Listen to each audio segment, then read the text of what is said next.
நேயர்கள் அனைவருக்கும் இனிய ஆங்கில புத்தாண்டு நல்வாழ்த்துக்கள். நான் உங்கள் 5ஆம் தலைமுறை ஜோதிடர் ராம்குமார் ராஜேந்திரன். நம்ம இன்னைக்கு பார்க்க போகிற தலைப்பு, தனுசு ராசி அன்பர்களுக்கு இந்த வரக்கூடிய 2025ஆம் ஆண்டு எந்த விதமான அற்புதங்கள் மற்றும் சிறப்புகள் கொடுக்க போகுது அப்படிங்கிறத தெளிவாகவும் விவரமாகவும் இந்த காணொலியில் பார்க்கலாங்க. இந்த ஆண்டு வரக்கூடிய கிரக பயிற்சிகள், அதாவது கிரக அடைவுகள் அப்படின்னு பார்த்தீங்கன்னா, ஆண்டுகோள்கள் என்று சொல்லக்கூடிய சனி பகவான் மார்ச் மாதம் 29ஆம் தேதி கும்பராசியிலிருந்து மீன ராசிக்கு பயிற்சி அடைகிறார். அதே போல் குரு பகவான், உங்களுடைய ராசிநாதன் என்று அழைக்கக்கூடிய குரு பகவான் மே மாதம் 14ஆம் தேதி ரிஷப ராசியிலிருந்து மிதுன ராசிக்கு பயிற்சி அடைகிறார். அதே போல் இந்த ராகு கேது என்று சொல்லக்கூடிய நிழல் கிரகங்கள் மே மாதம் 18ஆம் தேதி ராகு பகவான் மீன ராசியிலிருந்து கும்ப ராசிக்கு பயிற்சி அடைகிறார். அதே நேரத்தில் இந்த மே மாதம் 18ஆம் தேதி கன்னியில் இருக்கக்கூடிய கேது பகவான் சிம்ம ராசிக்கு பயிற்சி அடைகிறார். ஸோ இதுதான் இந்த வருஷத்தினுடைய மிகப்பெரிய ஆண்டுகோள்களுடைய கிரக பயிற்சிகள் சொல்லாங்க. ஸோ இந்த காலகட்டங்களில் இந்த தனுசு ராசி அன்பர்களுக்கு எந்த விதமான அற்புதங்கள் மற்றும் சிறப்பு பலனை இந்த ஆண்டு கொடுக்க போகுது அப்படிங்கிறத இந்த காணொலியில் தெளிவாகவும் துல்லியமாகவும் பார்க்கலாங்க. நம்ம சேனலை ஃபஸ்ட் டைம் பார்க்குறவங்களாம் அதை சப்ஸ்கிரைப் பண்ணிக்கோங்க, பெல் பட்டனை கிளிக் பண்ணி ஆல் அப்படிங்கிற ஆப்ஷன் கொடுத்துக்கோங்க. ஸோ தனுசு ராசி அன்பர்கள் குரு பகவானை அதிபதியாக கொண்டவர்கள், வைராகிய குணம் படைத்தவர்கள் அப்படின்னு சொல்லுவாங்க. தான் ஒரு விஷயத்தில் முடிவு பண்ணிட்டாங்க அப்படின்னா யாருக்காகவும் அந்த விஷயத்திலிருந்து பின்வாங்க மாட்டாருங்க. அந்த அளவுக்கு ஒரு விஷயத்தில் ரொம்ப கான்ஃபிடெண்ட்டாக இருக்கக்கூடிய நபர்கள், மற்றவங்களுக்கு மத்தியில் எப்போவுமே தன்னை ஒரு நல்ல விதமாக காட்டிக்கணும் அப்படின்னு நினச்சி அதுக்காக போராடக்கூடிய ஒரு நபர்கள், சுயநலம் மிக்க இந்த உலகத்தில் பொதுநலமாக வாழக்கூடிய நபர்கள் அப்படிங்கிறது தன்னலம் இல்லாத பொதுநலவாதி அப்படின்னு சொல்லுவாங்க. ஸோ ஒரு விஷயத்தை ரொம்ப பார்த்து செய்யக்கூடிய ஒரு நபர்கள், எந்த விதத்துலையுமே மற்றவங்க நம்மளை தப்பாக நினச்சிடக்கூடாதுங்க. நம்ம செய்யக்கூடிய விஷயத்தில் யாராவது நம்மளை பார்த்து என்னப்பா இப்படி பண்ணிட்டியே அப்படின்னு சொல்லி ஏதாவது ஒரு விதத்தில் நம்மளை பார்த்து சொல்லிடுவாங்களோ அப்படின்னு சொல்லி அந்த பயத்திலேயே எல்லா விஷயத்தையும் ரொம்ப பார்த்து தெளிவாக செய்யக்கூடிய ஒரு நபர்கள். எல்லாமே கரெக்டாக தான் செஞ்சுருப்போம் அப்படிங்கிறது அவங்களுக்கே தெரியும். இருந்தாலும் ஒரு விதமான பதட்டங்க, நம்ம பண்ணது சரியா தப்பா அப்படின்னு சொல்லி 4 பேர்த்திட்ட சஜஷன் கேட்கக்கூடிய ஒரு சூழல். நிரந்தர நண்பர்கள் அப்படிங்கிறது எப்போவுமே உங்களுக்கு கிடையவே கிடையாதுங்க. ஏன்னா ரொம்ப ஒரு விஷயத்தை யாருமே அவ்வளோ சீக்கிரம் ட்ரஸ்ட் பண்ண மாட்டாங்க, அவ்வளோ சீக்கிரம் ரொம்ப நம்பிக்கையோட ஒரு சில காரியத்தை டிஸ்கஸ் பண்ணிக்க மாட்டாங்க. ஸோ இப்படி இருக்கக்கூடிய நபர்கள் எல்லாத்தையுமே பர்ஃபெக்டாக செய்யக்கூடிய நபர்கள் தான். ஆனால் ஏன் இந்த மாதிரி ஒரு சூழல், ஏதாவது மொத்த உலகமே நமக்கு எதிராக நடக்குது அப்படிங்கிற மாதிரி ஒரு எண்ணங்க. எல்லாருமே அப்படியே நமக்கு எகெயின்ஸ்டாக, ஏன்னா நம்ம மட்டும் பர்ஃபெக்டாக இருக்கிறோன்னா நம்மளை சுற்றி இருக்கிறவங்கெல்லாம் நமக்கு எகெயின்ஸ்டாகவே நடக்கிறாங்களே அப்படிங்கிற ஒரு எண்ணங்க. இந்த குழப்பங்களுக்கான காரணங்கள் என்னென்னு தெரிஞ்சுக்கிறதுக்கு நிறைய முயற்சிகள் பண்ணிகிட்டே இருக்கிறீங்க. ஏன்னா நினைக்கிற அளவுக்கு நம்மளுடைய வாழ்க்கையை நரக வேதனையாக இருக்குங்க. எந்த விஷயத்தையுமே என்னால் சொல்ல முடியாத ஒரு சூழலில் நிறைய உழைக்கிறேங்க, ஓடா தேய்கிறேன். ஆனால் கையில் பார்த்திங்கன்னா 10 பைசா கிடையாதுங்க. நிறைய நைட்டும் பகலமாக கஷ்டப்பட்டுகிட்டே தான் இருக்கிறேன், எல்லா வேலையும் செய்கிறேங்க, ரொம்ப ஹார்ட் ஒர்க் பண்ணுறேன். ஆனால் என் கையில் இந்த பணம் தேவைகள் எப்போவுமே ரொம்ப அதிகமாகவே இருந்துகிட்ருக்குங்க. என்னை எல்லாருமே நீ சுயநலவாதி அப்படின்னு சொல்கிறாங்க. ஏன்னா நான் எப்போவுமே பொதுநலமாக தான் இருக்கிறேன். ஆனால் இந்த விஷயங்கள், அதாவது குடும்பத்தில் இருக்கிறவங்க, குடும்ப உறவுகளும் சரி, கூட பிறந்த சகோதரன் சகோதரிகளும் சரி, பெற்றவங்களும் சரி, நம்மளை எப்போவுமே ஒரு நபராக தான் பார்க்குறாங்க. எல்லாருமே நம்மளை ஒதுக்கத்தான் பார்க்குறாங்க. நம்மளுடைய நிலை அப்படிங்கிறது எதிரிக்கும் வரக்கூடாது அப்படிங்கிற அளவுக்கு யோசிக்கணும். நம்பணுங்க எல்லாமே நம்மளை ஏமாற்றிட்டு தான் இருக்காங்க. யாரை நம்புறதுனே ஒரு சூழ்நிலையில் யாரை நம்புறதுனே தெரியல. நிறைய நம்பிக்கை துரோகத்தை சந்திச்சாச்சுங்க. ஸோ மனைவி பிள்ளைகள் அப்படிங்கிறவங்களாம் நம்மளை ஒதுக்கிறதுக்கு ஆரம்பிச்சிட்டாங்க. நிறைய சூழ்நிலைகள், இந்த மாதிரி ஒரு நிலை அப்படிங்கிறது எப்போ தான் மாறும்? நான் படித்த படிப்புக்கு தகுந்த வேலை இல்லை, வேலை செய்கிற இடத்துல எனக்கு நம்பிக்கையான ஒரு சூழ்நிலை அப்படிங்கிறதே உருவாக மாட்டேங்குது.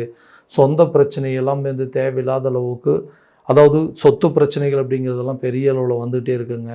கடனை எப்படியாவது அடைக்கணும். நம்ம கடன் கொடுத்தவங்க, நமக்கு கடன் கேட்குறவங்க மத்தியில் நம்ம அந்த கடனை அடைச்சிட்டு நல்ல ஒரு வாழ்க்கையை வாழணும்.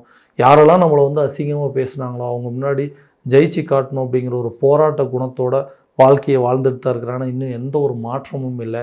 இந்த வரக்கூடிய காலத்துலையாவது இந்த பிரச்சனைகள்லாம் முழுசாக எனக்கு தீருமா, நான் நினச்ச மாதிரி ஒரு வாழ்க்கையை வாழ முடியுமா, எனக்கு பிடிச்ச மாதிரி ஒரு செயலை செய்ய முடியுமா அப்படின்னு யோசிச்சுட்டு இருக்கிறவங்களுக்கு கண்டிப்பாக நிறைய கனவுகளோடையும் எதிர்பார்ப்புகளோடையும் இருக்கக்கூடிய இந்த வரக்கூடிய ஒரு காலகட்டங்கள் தனுசு ராசி அன்பர்களுக்கு நிறைய அற்புதங்கள் மற்றும் சிறப்புகளை கொடுக்க போகுது. ஏன்னா எல்லா விஷயத்துலையும் சரி, ஒரு வேலை செய்கிற இடத்துல நம்மளுடைய வேலைக்கு உண்டான பலன்கள் அப்படிங்கிறதே இல்லைன்னா அந்த இடத்துல எதுக்காக நம்ம வேலை செய்யணுங்க? நிறைய சேஞ்சஸ் பண்ணணும். ஏன்னா நிறைய புது புது ஐடியாஸ் எல்லாம் கொடுப்பேன். அந்த வேலையை வந்து ரொம்ப சுறுசுறுப்பாக செஞ்சு முடிப்பேன். மற்றவங்களாம் என்னை பார்த்து கரெக்டாக இவர் கொடுக்குற வேலை எப்போவுமே ஒரு சின்சியராக இருப்பார் அப்படின்னு சொல்கிறாங்க. ஆனால் அதுக்கு உண்டான ஒரு பெனிஃபிட் அப்படிங்கிறதே இல்லைங்க. இந்த வேலையை விட்டுட்டு வேற ஒரு வேலைக்கு போகலாம் அப்படின்னு முயற்சி பண்ணிகிட்டு இருக்கேன். ஆனால் புதுசாக எந்த வேலையும் கிடைக்கலன்னு சொல்கிறவங்களுக்கு புதிய வேலை கிடைப்பதற்கான சில வாய்ப்புகள் அப்படிங்கிறது கண்டிப்பாக உருவாகும். இது வரைக்கும் இந்த 10ஆம் இடத்துல இருந்த கேது பகவான் தொழிற்ஸ்தானத்தில் இருந்து தடைகளை கொடுத்துட்டு இருந்தவர் இப்போ உங்களுடைய ராசிக்கு 9ஆம் இடத்துக்கு போகிறதுனால நிறைய சேஞ்சஸ், அதாவது உங்களுடைய ப்ரொஃபஷ்னல்லே நிறைய சேஞ்சஸ், புதிய ஜாப் தேடிட்டு இருக்கிறவங்களுக்கு வேலை கிடைப்பதற்கான வாய்ப்புகள், அரசு சம்மந்தப்பட்ட துறையில் வந்து ட்ரை பண்ணிகிட்டு இருக்கிறவங்களுக்கு இந்த நேரத்தில் கவர்மெண்ட் ஜாபுக்கு ட்ரை பண்ணுறவங்களுக்கு கண்டிப்பாக வேலை கிடைக்குங்க. புதிய பிஸ்னஸ் ஸ்டார்ட் பண்ணுறதுக்கு சில முயற்சிகள் எடுக்கிறவங்களுக்கு இது ஒரு நல்ல காலகட்டமாக இருக்க போகுது. ஏன்னா 10ஆம் இடத்துல தொழில் ஸ்தானத்தில் இருந்து வந்து தடைகளை கொடுத்துட்டு இருந்தவங்க ஒரு புதிய ஜாப்பை ட்ரை பண்ணுறது, புதிய பிஸ்னஸை ஸ்டார்ட் பண்ணுறதுக்கு எல்லா விதமான தடைகளை சந்திச்சாச்சு. ஏன்னா இதுக்குள்ளே என்ட்ரி ஆகிட்டோங்க. ஆனால் இதில் நிறைய ஸ்ட்ரகிள்ஸ் இருக்குது. இதை முடிக்கணுங்க, இல்லைன்னா இதை விட்டுட்டு வெளியே போகணும், அந்த மாதிரி ஒரு நிலைக்கு வந்துட்டு இதனாலேயே குழப்பங்கள் அதிகமாச்சு. தெரியாமல் ஆழம் தெரியாமல் காலை விட்டுட்டோமோ, நமக்கு தெரியாத துறையில் இறங்கிட்டோமோ அப்படிங்கிற டவுட்டு நிறைய பேர்த்துக்கு இருந்திருக்கும். அந்த விஷயத்தை வந்து கண்டிப்பாக சக்ஸஸ் பண்ணி காட்டுவீங்க.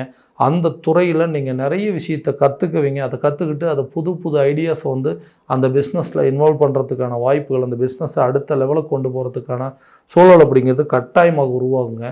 திருமணம் ஆகாத நபர்களுக்கு திருமண பாக்கியம் ஏற்படும். ஏன்னா இது வரைக்கும் 6ஆம் இடத்துல இருந்த குரு பகவான் விலகி 7ஆம் இடத்துக்கு போகிறார். நிறைய பிரச்சனைகள் அப்படிங்கிறது, பொண்ணு கொடுக்குறவங்களாம் திடீர்னு கொடுக்க மாட்டேன்னு சொல்லி தேவையில்லாத பிரச்சனை பண்ணிகிட்டு இருந்திருப்பாங்க. எல்லாமே ஓகே ஆயிடுச்சுங்க, கல்யாண வகையில் கொண்டு போயாச்சு. ஏதோ ஒரு சின்ன விஷயம் அந்த குடும்பத்தில் பேச்சு ரீதியாக பேச்சுவார்த்தைகளில் நடந்த சில விஷயங்களில் இன்றைக்கி என் கல்யாணமே நின்று போகிற அளவுக்கு வாய்ப்புகள் வந்துருச்சுங்க. ஸோ இந்த கல்யாண அமைப்பு அப்படிங்கிறது இருக்குன்னா இந்த 7ஆம் இடத்துல நகரக்கூடிய குரு பகவானுடைய கலசரஸ்தானத்தில் நடக்கக்கூடிய விஷயங்கள் கட்டாயமாக உங்களுக்கு திருமணம் சம்மந்தப்பட்ட பாக்கியங்கள் ஏற்படுத்துங்க. ஒரு திருமணம் நடந்துருச்சு, அந்த திருமணத்துலேருந்து வெளியே வந்துட்டுங்க, ஏன்டா கல்யாணம் பண்ணோம் அப்படின்னு இருந்துச்சு. ஸோ இனிமேல் வரக்கூடிய ஒரு 2வது திருமணம் சம்மந்தப்பட்ட பாக்கியங்கள் ஏதாவது ஒரு விதத்தில் நமக்கு நல்ல பலனை கொடுக்குமா, மறுபடியும் மீண்டும் அந்த பழைய கசப்பான ஒரு சம்பவத்தை ஏற்படுத்திடுமா, அந்த வாழ்க்கையிலே மறுபடியும் திரும்ப கொண்டு போய் தள்ளிடுமோ அப்படின்னு யோசிக்கிறவங்களுக்கு இந்த பிரச்சனையிலேருந்து விடுபடக்கூடிய காலகட்டங்கள், நீங்கள் நினச்ச மாதிரி ஒரு வாழ்க்கையை அமைச்சிக்கிறதுக்கான யோக காலகட்டமாக இந்த வரக்கூடிய 2025ஆம் ஆண்டு கண்டிப்பாக உங்களுக்கு நல்ல பலனை கொடுக்குங்க. 2வது திருமணம் சம்மந்தப்பட்ட பாக்கியம் அப்படிங்கிறது கண்டிப்பாக நல்லபடியாக ஏற்படுத்துங்க. குழந்தை இல்லாத நபர்களுக்கு குழந்தை பாக்கியம் ஏற்படுவதற்கான ஒரு வாய்ப்புகள் அப்படிங்கிறது கண்டிப்பாக ஏற்படுத்தும். ஏன்னா ரொம்ப வருஷமாக அந்த குழந்தை பாக்கியம் அப்படிங்கிறது தாங்க பெரிய பிரச்சனையாக இருந்தது. இதனாலேயே மற்றவங்க தேவையில்லாத மற்றவங்க பேசுகிறது, நமக்கு அந்த பிரச்சனை இருந்தாலுமே மற்றவங்க பேசும்போது தான் அது ஒரு நிறைய, அதாவது கேவலமாக இருக்க மாதிரி, நிறைய அசிங்கப்படுத்துகிற மாதிரி சில சூழ்நிலைகள்லாம் ஏற்படுத்தும். என்னப்பா இவ்வளோ வருஷமாக இருக்கிறீங்க, உங்களுக்கு ஒரு குழந்தை இல்லையே, இந்த சொத்துக்கெல்லாம் வந்துட்டு ஒரு வாரிசு இல்லையே அப்படின்னு சொல்கிற அளவுக்கு சில சூழ்நிலைகள் உருவாக்கிட்டாங்க. அந்த சொத்து பத்துக்கள் பிரச்சனை இல்லைனாலும் மற்றவங்க மத்தியில் உங்களுக்கு ஏதோ ஒரு குறைபாடு இருக்குது, நீங்கள் இந்த டாக்டரை போய் பாருங்கள் அப்படின்னு சொல்லி இந்த குழந்தை இல்லாத விஷயத்தை நிறைய பேர் நிறைய விதமாக வந்து அதை வந்து உருவாக்கி விட்டாங்க. ஸோ இந்த நிலை அப்படிங்கிறது மாறும். கண்டிப்பாக குழந்தை பாக்கியம் ஏற்படுவதற்கான சூழல் அப்படிங்கிறது கண்டிப்பாக உருவாகுங்க. கணவன் மனைவிக்கிடையே நல்ல ஒரு அந்யோன்யம் அப்படிங்கிறது ஏற்படுங்க. எதுக்கெடுத்தாலும் சண்டை போட்டே இருக்கோம், நாங்கள் 2 பேர் சேர்ந்து வாழ்கிறதே எங்களுக்கு சுத்தமாக பிடிக்கலைங்க, பேசாமல் மியூச்சுவலாக நாங்கள் பிரிஞ்சிடலாம் அப்படின்னு யோசிச்சுட்டோம். நிறைய பேர் இப்போ வந்து பிரிஞ்சு தான் வாழ்ந்துட்டு இருக்கக்கூடிய ஒரு நிலை. இந்த நிலை மாறுங்க. இந்த மனைவி சம்மந்தப்பட்ட சில அனுகூலங்கள், அதாவது மனைவி கணவனுக்கு இடையே இருக்கக்கூடிய பிரச்சனைகள் அப்படிங்கிறது தீருங்க. 2 பேரும் சேர்ந்து வாழக்கூடிய ஒரு காலகட்டமாக இருக்க போது, மனைவி பிள்ளைகளோட எல்லாருமே ஒரே இடத்துல வாழக்கூடிய ஒரு காலகட்டமாக இருக்க போதுங்க. சொந்தமாக ஒரு சில ப்ராப்பர்ட்டி வாங்கணும், சொந்தமாக ஒரு வண்டி வாகனம் வாங்கணும், ஒரு இடம் வாங்கணும் அப்படிங்கிற முயற்சிகள் எல்லாமே தடைப்பட்டுருக்குங்க. வீடு கட்டலாம் அப்படின்னு ட்ரை பண்ணுற முயற்சிகள் கூட நிறைய நேரத்தில் வந்து பிரேக் ஆகிட்டே இருக்குது. புதுசாக ஒரு நகை நட்டு சேர்க்கைக்கு உண்டான சூழல் அப்படிங்கிறது, ரொம்ப நாளாக வந்து அடகு வச்ச நகைகள்லாம் மீட்டெடுப்போமா அப்படின்னு யோசிச்சுட்டு இருக்கவங்களுக்கு இந்த வரக்கூடிய காலகட்டங்களில் நல்ல விதமான ஒரு பலன்கள் அப்படிங்கிறது கொடுக்க போதுங்க. நிறைய சேஞ்சஸ் அப்படிங்கிறது உருவாக்கும். ஸோ உங்களுடைய கௌரவத்தையும் அந்தஸ்தையும் உயர்த்தி கொள்வதற்கான சில முயற்சிகள் வெற்றி காணக்கூடிய ஒரு தருணமாக இருக்க போதுங்க. குழந்தைகளுடைய கல்வியில் நல்ல ஒரு முன்னேற்றம் அப்படிங்கிறது இருக்குங்க. அவங்கக்கிட்ட இது வரைக்கும் இருந்து வந்த தடைகள் அப்படிங்கிறதுலாம் அந்த வரக்கூடிய காலகட்டங்களில், ஏன்னா எஜுகேஷன் அப்படிங்கிறது ரொம்ப இம்பார்ட்டண்ட்டுங்க. அவங்க சரியாக படிக்க மாட்டேங்கிறாங்க. ஸோ எஜுகேஷனில் வந்து இன்ட்ரெஸ்டே இல்லாமல் இருக்குது. எதை படித்தாலும் மறந்து போயிடுறாங்க. பயங்கர குழப்பமாக இருக்குதுன்னு சொல்லிட்டு இருக்கக்கூடிய ஒரு நிலையில் இருந்தது.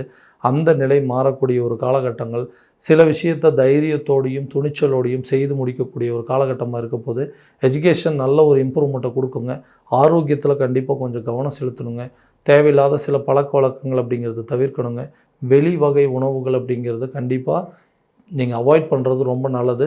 ஹெல்த்தான ஒரு ஃபுட்டை எடுத்துக்கங்க. ஆரோக்கியமான உடற்பயிற்சிகள் அப்படிங்கிறது மேற்கொள்ளுங்க. முடிஞ்ச வரைக்கும் இந்த ஹெல்த் சம்மந்தப்பட்ட விஷயங்களில் ரொம்ப கவனம் செலுத்துனீங்க அப்படின்னா கண்டிப்பாக அந்த ஆரோக்கிய சம்மந்தப்பட்ட தடைகள் அப்படிங்கிறது கண்டிப்பாக அகலுங்க. ஸோ தந்தை வழி சொத்துக்கள் அப்படிங்கிறது உங்கள் கைக்கு வந்து சேரும். நீண்ட நாட்களாக இழுபறியாக இருந்து வந்த சில பண பிரச்சனைகள் அப்படிங்கிறது உங்களுக்கு கட்டாயமாக தீரப்போகுது. புதிய சொத்துக்கள் சேர்க்கை, நகநட்டு சேர்க்கை, அதே போல் வண்டி வாகனங்களுக்கு உண்டான சில மாற்றங்கள் அப்படிங்கிறதெல்லாம் உருவாக்கக்கூடிய காலகட்டமாக இருக்க போது கடனை எப்படியாவது அடைக்கணும் அப்படிங்கிற எடுக்கக்கூடிய முயற்சிகள் கூட கண்டிப்பாக இந்த நேரத்தில் நல்ல ஒரு பலன் அப்படிங்கிறது உங்களுக்கு கொடுக்குங்க. ரொம்ப நாளாக ஒரு கடன் இருந்திருக்கும். அந்த கடனை அடைக்கிறதுக்கு நிறைய முயற்சி பண்ணி வீணாக வட்டி மட்டுமே கட்டிகிட்டு இருந்திருப்பீங்க. அந்த கடனை எப்படியாவது அடைக்கணும், அவங்க முன்னாடி நம்ம தலை நிமிர்ந்து வாழணும், நம்ம எடுக்கக்கூடிய முயற்சிகள் கண்டிப்பாக நல்ல பலனை கொடுக்கும் அப்படின்னா இந்த வரக்கூடிய காலகட்டங்கள் உங்களுக்கு ஒரு நல்ல யோக காலமாக இருக்க போதுங்க. கண்டிப்பாக நல்ல நல்ல வார்த்தைகள், நல்ல வாழ்க்கையில் பெரிய மாற்றத்தை ஏற்படுத்தக்கூடிய ஒரு காலகட்டமாக இருக்க போதுங்க. ஸோ இது வரைக்கும் நம்ம பார்த்ததெல்லாம் கோச்சார ரீதியான பலன்கள் மட்டும்தான். இந்த பலன்களும் உங்கள் ஜாதகத்தில் இருக்கா அப்படின்னா உங்களுடைய ஜாதகத்தோடு ஒப்பிட்டு பார்த்து அதற்குண்டானபடி முயற்சிகள் எடுத்திங்கன்னா கண்டிப்பாக நல்ல ஒரு விதமான வெற்றி அப்படிங்கிறது உங்களுக்கு கொடுக்குங்க. ஸோ உங்களுடைய ஜாதகம் எங்கிட்ட பார்க்கணும் அப்படின்னு ஆசைப்பட்டீங்கன்னா கீழே தெரியுற நம்பருக்கு காண்டாக்ட் பண்ணி அப்பாயின்மெண்ட் ஃபிக்ஸ் பண்ணிக்கோங்க. அப்படி இல்லையா உங்களோட ஜாதகத்தை வாட்ஸ்அப் மூலமாக அனுப்பிச்சி வச்சிங்க அப்படின்னா தெளிவான முறையில் கணிச்சு துல்லியமான பலன்கள் அப்படிங்கிறது உங்களுக்கு தெரியப்படுத்தப்படுங்க. மீண்டும் அடுத்த காணொளியில் உங்களை சந்திக்கும் வரை உங்களிடமிருந்து விடைபெறுவது உங்கள் ராம்குமார் ராஜேந்திரன். நன்றி.